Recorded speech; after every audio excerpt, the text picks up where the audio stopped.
Hello and welcome back to the Gubba Podcast. I'm Gubba, a first-time homesteader following in the footsteps of my homesteading forebears. In this podcast, I discuss prepping, homesteading, and everything in between. Today, I am going to be discussing feeding your animals, your pets, a raw diet. I share about this on social media and I am sent so many inquiring messages.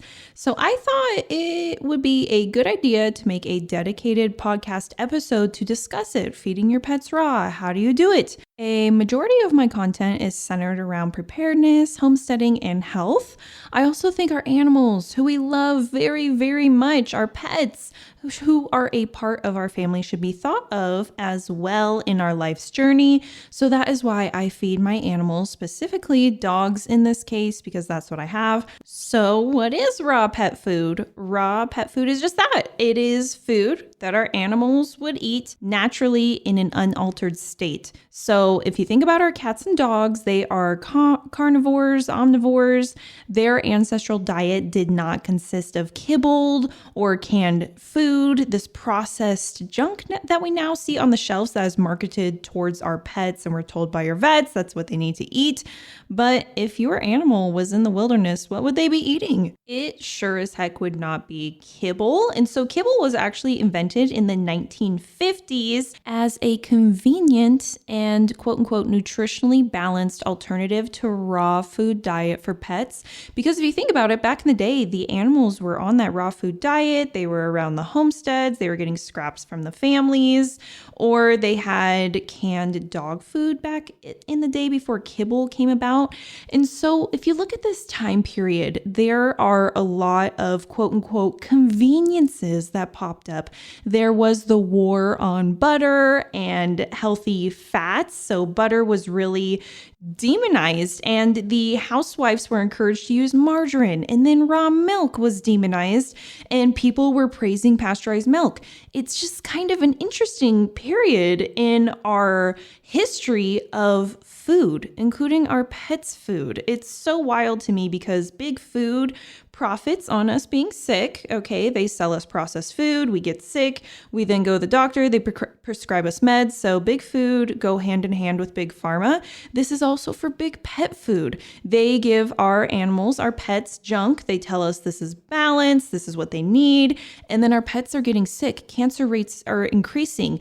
And then we go to the vet and we get meds or surgeries and treatments for our animals. It's horrible. So was this change in pet food in the 1950s really for convenience, or was it for profit? That's kind of how I look at the world when I'm evaluating different things. Like, okay, who's profiting here? You can really get to the bottom of a lot of different scenarios by understanding who is making the money here. But back in the day, like I mentioned, our pets were fed scraps from what the family hunted and butchered, and they thrived.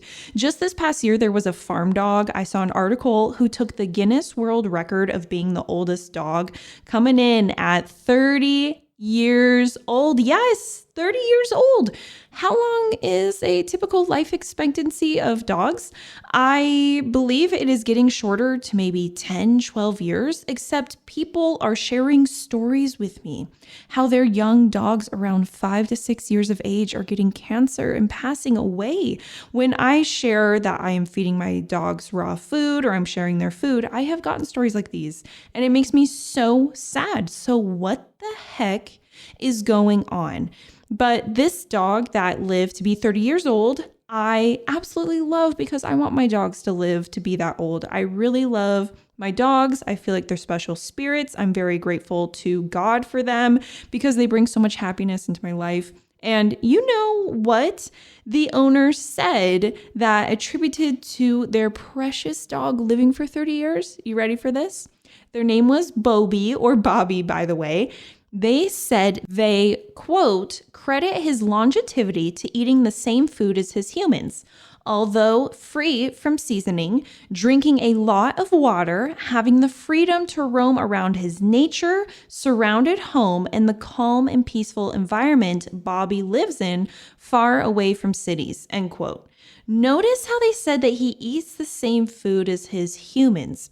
What is that going to consist of on a farm? It's not going to be kibble. Well, I can think of table scraps that are going to be non-processed foods like meat scraps and nothing like Cheetos or other garbage foods found in most households. Bobby was probably living on prime rib and fresh well water that hasn't been laced with a plethora of toxic chemicals like fluoride. Side note, city water has things like chlorine and fluoride added to it. If those chemicals are harmful to us, imagine how they may be harmful to our little pets. A little filter or giving your animals the filtered water that you drink is not a bad idea. I am all about just trying to nourish my pets in the best way possible, so I am being mindful of the things for them that I am also mindful about in my body, because I know if it's going to affect me, it would also affect them.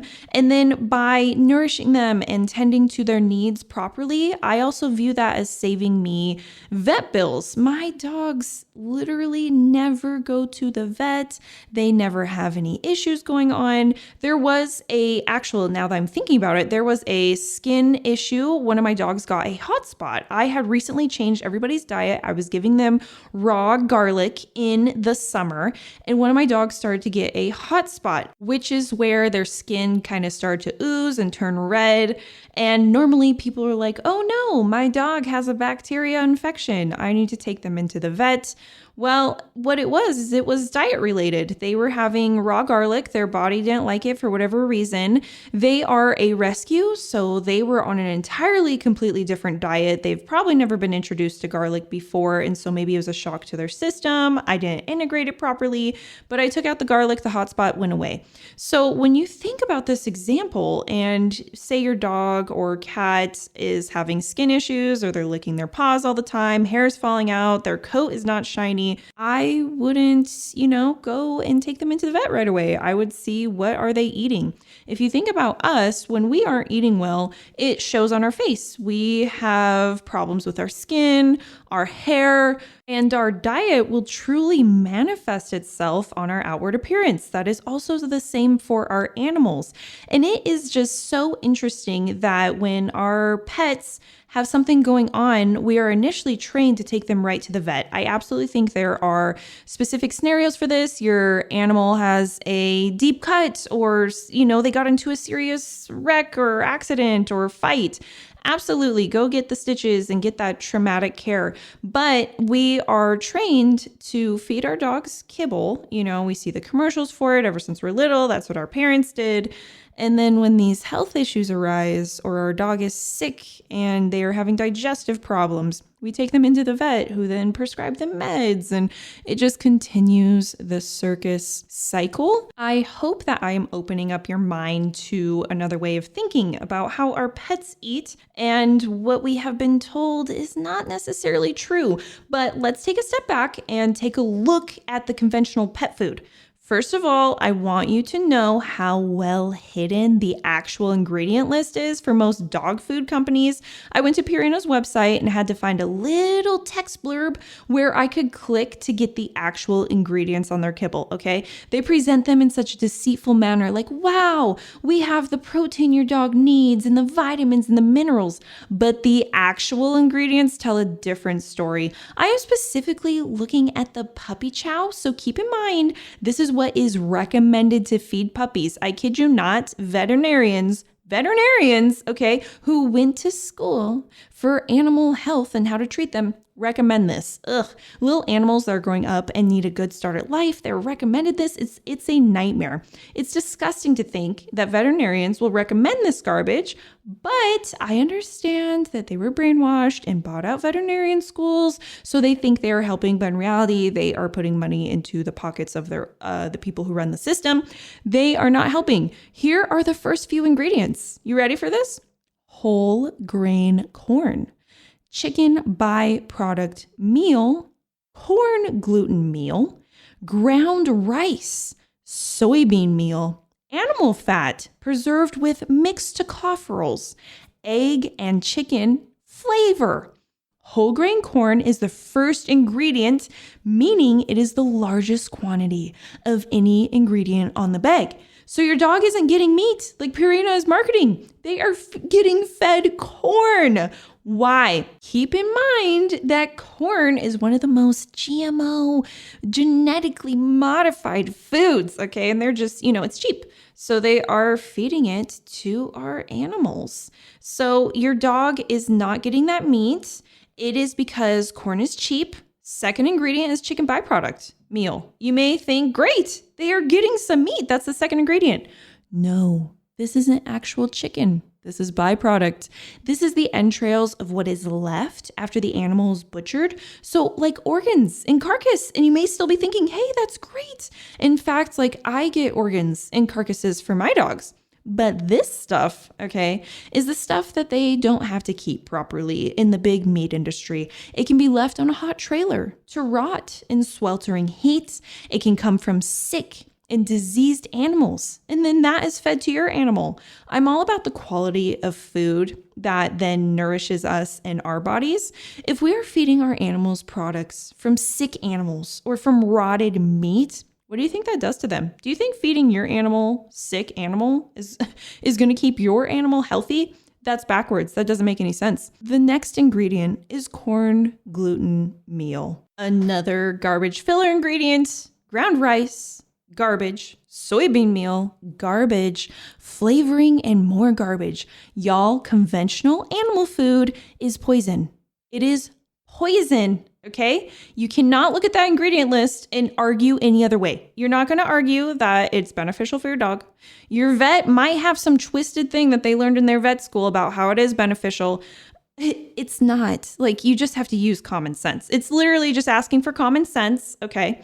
But you may be thinking, well, I went to my vet because my dog was sick and they recommended to put them on Purina. They didn't like the food I was giving them. They said, here, use this Purina or whatever other cheap stuff you find in the store. I don't even know the brand names. Yes, that is because they went to a veterinarian school that was paid for under the table by Purina. Sick animals means money generated. It is similar to our food and healthcare system. The more sick people, the more revenue can be generated. The sick and twisted part about the pet food system is that our sick animals can't necessarily communicate to us that their food is poisoning them. Eventually, their bodies just will give out and you will discover they have cancer at the age of 5 and wonder how in the world could they have gotten cancer? Your vet will say, oh, this is rare. And I would say it is because of what was in their food dishes. I am very passionate about this. If you can tell, this is probably my most passionate podcast because I love animals. I love my pets so much. And it kills me that they can't talk to me like I'm talking to you right now. So I feel like I am a voice for them. I would also suggest that you look up Purina food deaths and see what populates for you. Of course, if you were really bothered by animal deaths, pet deaths, maybe don't do that, but I did, and it is something super bothering, but this helped me get on my journey to where I'm at now. You would be shocked at how many dogs have adverse and fatal reactions to eating some of this chemical goop garbage. My mom's best friend actually lost her dog to a batch of bad dog food back in the late 2000s. I'm not going to go into detail about what happened after the dog ate the food, but it was extremely tragic and heartbreaking. And it turned out that the food that was made in China, of course, some sort of chemical ended up getting into it and her dog got that batch. It was really sad. And there's so many cases like this online and it is heartbreaking to read about. I think it is because people really don't realize what they are feeding their dogs.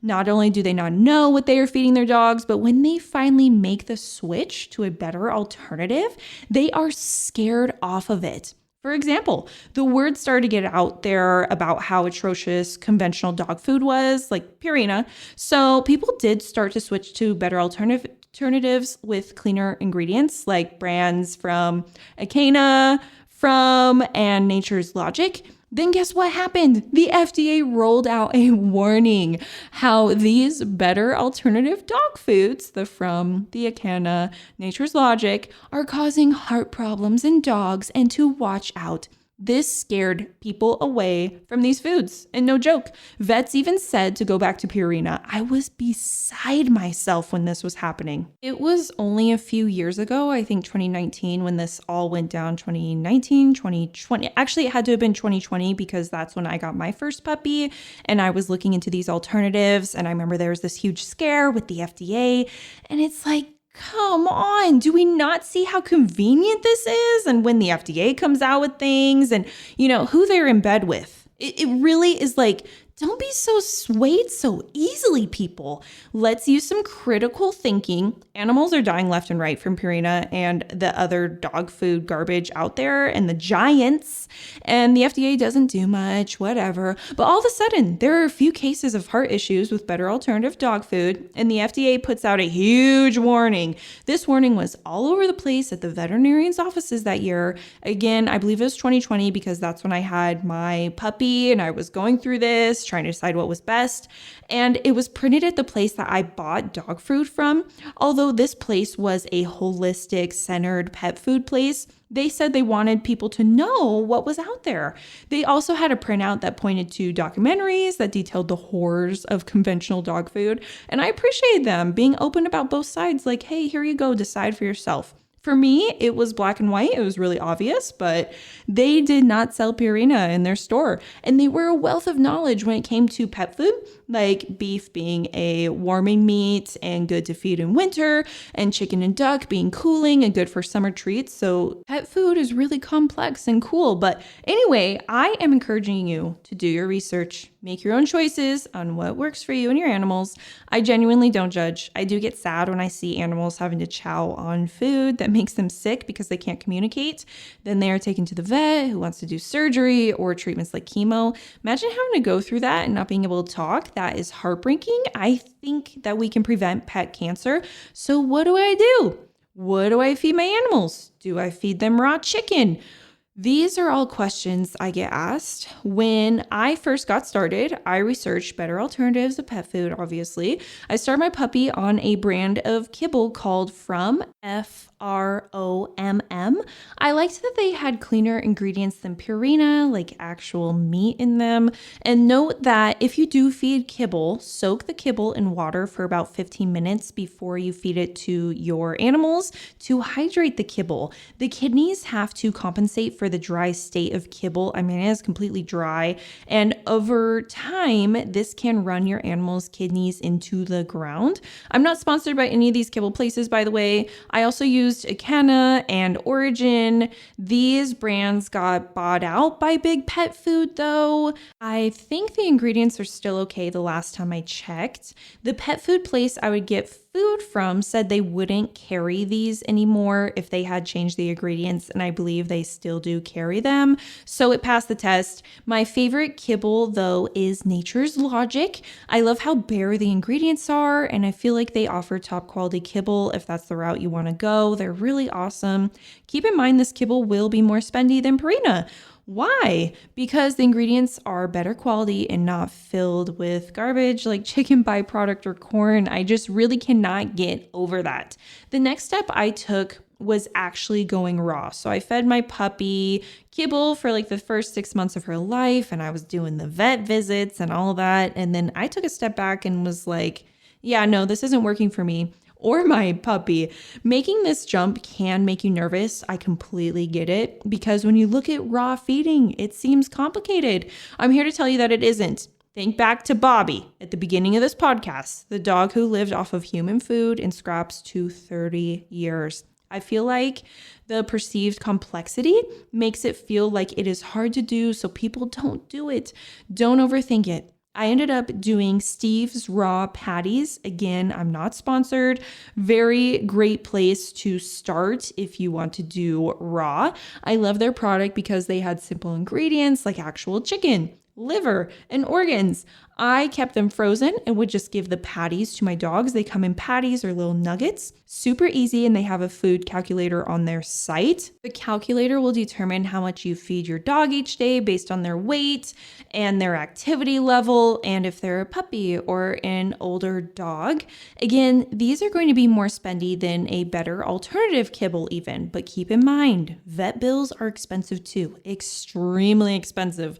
In my mind, I am saving on vet bills because I'm not dealing with funky diseases because I chose to nourish my animals to the best of my ability. I believe Steve's might have options for cats as well. Cats definitely benefit from raw food. I know there's a bunch of options for raw food for cats. So think about it. Your cats, what are they eating out in the animal kingdom? So once you get the hang of feeding raw and feel comfortable, you can jump into feeding your animal straight meat and organs. You can either source these from a local butcher like I do. Huge shout out to my butcher, who is the most wonderful person ever. I love supporting as local as possible. You get to know your butchers and you can feel your sense of community growing. So what I get from my butcher raw food wise is the scraps from what they butcher. So the bones, organs, and excess meat, they grind it up and put it into little 1 pound pouches for me to portion out. So here is how I divvy those out for my dogs. My dogs are all about 40 to 50 pounds, which one dog is 60 to 70 pounds in that range. Activity and general metabolism will affect how much you feed as well. So this is where you will just have to get to know your pet and keep an eye on them and on their body and adjust. I promise this isn't scary. It sounds scary, but you really get to know your animal and you connect with them. It's so cool. I started out by giving every one of my dogs 1 pound of butcher raw food a day. Because it is so nutrient dense, I noticed 2 of my smaller girls, the 40 to 50 pound range, they were gaining some weight, and a smaller male in the 40 to 50 pound range was not getting enough, and he was not putting on weight like I wanted. He was looking a little scrawny. So for the girls who were putting on extra weight, I went back to a 1/2 pound. And keep in mind, they get treats throughout the day. They'll get some turkey legs and other clean treats that I have for them. So I went from 1 pound to a 1/2 for them because they were putting on weight. And I went to 1.5 pounds for the male who was looking a little scrawny. My big dog, who is 60 to 70 pounds, he is perfect on just the 1 pound. So that is what he gets. So you can see that even though they all have the same activity, your animals will be individuals. So you just have to keep an eye and adjust accordingly for their ideal body and build. And this is really neat. I promise you, just listen. It is not difficult. They're not going to keel over. They're more prone to keel over from eating Purina than they are from you trying to introduce raw food to them. You will get the hang of it. So a great way to get into this would be going to a holistic pet store or looking online like Steve's. I really enjoyed Steve's. There's probably a lot of other great raw pet food that you can find on Amazon or other places in your area. You could even call your butchers and say, hey, do you do dog food? Would you be willing to sell dog food? Seriously, your local butchers will be such a good source for raw food. If they do it, some don't. Here is a few things you can ask for when you call. Ask if they sell dog food. Ask if they would be willing to grind the scraps up and sell dog food if they don't already sell it. Ask if they sell scraps that you then would process yourself. So do they sell dog food? If they say no, say, would you be willing to sell dog food? If not, then say, would you sell the scraps or would you sell, the organs? And if they don't, you can even ask, hey, could I come and go through your dumpster, all of your excess? For example, I got a 50-pound box of organs and meat scraps from another butcher for 80 cents a pound. My 1 pound bags from my regular butcher, all ground up, are $1.50 a pound. And keep in mind, you can totally just ask to go through their garbage or dumpsters after processing day. I love dumpster diving at the butchers for bones and extra scraps. Another question I get is if I give raw chicken and raw pork to my dogs. Yes, I give everything raw. It is important to note that I will never give cooked bones to dogs or cooked meat, like maybe some scraps and snacks, but everything raw. But for the cooked bones, those will shard and cause digestion problems as the bone shards scrape into the intestines. They can cause blockages, and that can be fatal. Don't ever do cooked bones, okay? I give raw eggs to my dogs on the daily as well, straight from the chicken coop. Their coats are beautiful. They shine. Coat health can tell you a lot about your animals, cat, dog, goat, whatever. My dog's coats are thick, shiny, and soft. Again, just do what you feel comfortable with. But think about this. Do you really think our animals' ancestral diet consisted of processed kibble? It didn't. The pet food industry is similar to our food industry. It is designed to make our pets sick, so the money is generated. Why are pets getting cancer at an alarming rate? What is going on? We are trained to believe the veterinarians know best, but when they are recommending my dog to eat cornmeal and byproduct, I have to put my foot down somewhere. I understand that they are just reiterating what they learned in school, like when doctors suggest birth control to young teenage girls as a mass cure for underlying problems. But doing this is the problem. The veterinarian schools are bought out, y'all. When you realize the world runs on money, you start to see things differently, even your pet's food. Well, I hope this podcast has helped you think about your pet's food differently and has inspired more thoughtful food choices. Thank you so much for listening and spending your time with me. I'll see you next time and have a wonderful day. Bye.